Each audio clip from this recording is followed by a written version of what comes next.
Hello there, everybody. This is Don151 and Mekkah, Hello.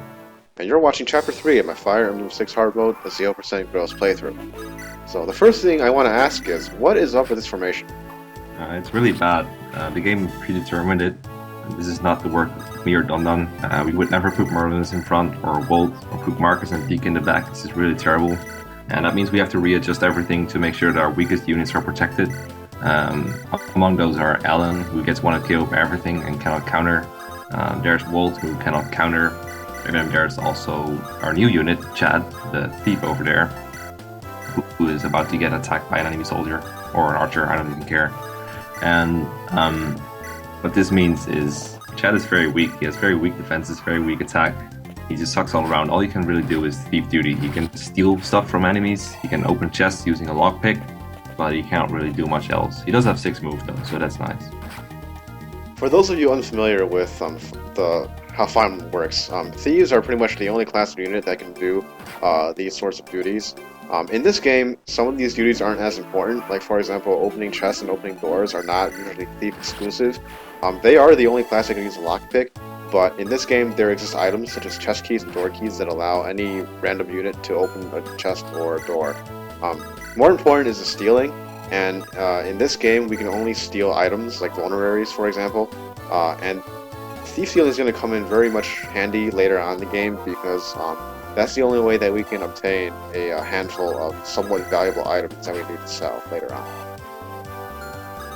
Yeah, you'll see that once again in this chapter we will be carrying around most of our units, or at least most of the low move units. We have Marcus take care of most of the enemies because, well, he's best at it. And then Alan, Lance, and Shanna are used for rescue duties to make sure that some of our slower units can keep up. And you will notice another thing I really like about this playthrough, besides the rescue chains and elaborate positioning, is sometimes units need to gang up on one unit because the enemy units are so much stronger because of the hard mode bonuses and everything. So you can see all the weaker units just kind of combining and making sure that Marcus isn't needed to do everything because, well, he can only be in one spot at once. Yeah, Marcus sadly only has one player faith action, and usually using a player faith action means that he doesn't get to move as far as he can. So we have to try to make sure that he can both do whatever we need him to do, but also to kind of progress through the map at the fastest pace possible. The other thing I really like about this playthrough is having Merlinus take attacks, because he's not really designed to do that, but we're going to have him do it anyway because it kind of spreads out the enemy firepower, because enemies in this game like to prioritize units who are weak defensively, and they also like to attack units somewhat who can't counterattack. Yeah, we see that a couple of units on the left, they seem to be getting a little bit off course, but what they're actually doing is heading for the village in the north because there's a recruitable character there that we need to recruit because we are recruiting everyone and keeping them alive in this game. You can see Volt being dropped over there, so that's just one example of a unit that needs to be able to put somewhere where they can't get on their own. And we also saw that Roy and Deke are also getting picked up. So that's just examples of ways that we're making sure that we're using our whole army for as long as possible. Yeah, you might be wondering as to why I'm putting in so much effort to move units, like especially Volt, this far, because Volt, as we've covered before, is really bad. And there is actually a specific reason. It's because that enemy soldier near the middle of the screen is blocking us in a very inconvenient fashion, and we need to remove him. But very few of our units can actually one-round KO soldiers, even though they're notoriously weak, because they have very poor speed and defense stats, but they have a ton of HP, and they also have a pretty decent amount of attack. So we needed Volt to kill that soldier so that we could drop Deke in that position, and then that allows us to more easily complete the rest of the chapter. We saw one great example of micromanaging where Chad had like 2 HP of damage on him after being healed once, and then Alan healed him again just to make sure that he survived the soldier by 1 HP, and that soldier was using a javelin, so he was even weaker than most soldiers, and Chad still had trouble surviving, so that just shows how pathetic he is.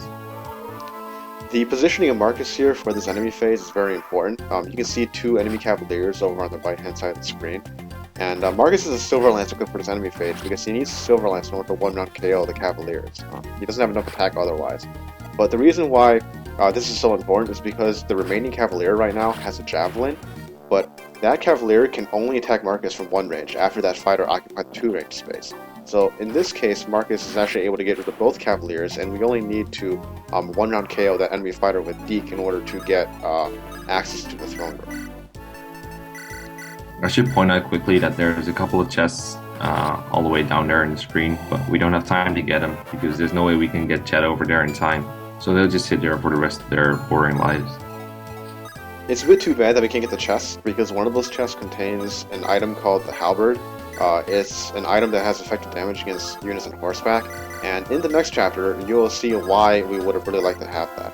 But unfortunately, there's an armor knight guarding that chest room, so if we want to be able to get this at all, first of all, we had to get Chad down there, and second of all, we need a way to kill those armor knights. Yeah, so right now you see Cavalier reinforcements coming in for yet another time. They started coming as soon as the room opened to the boss, actually.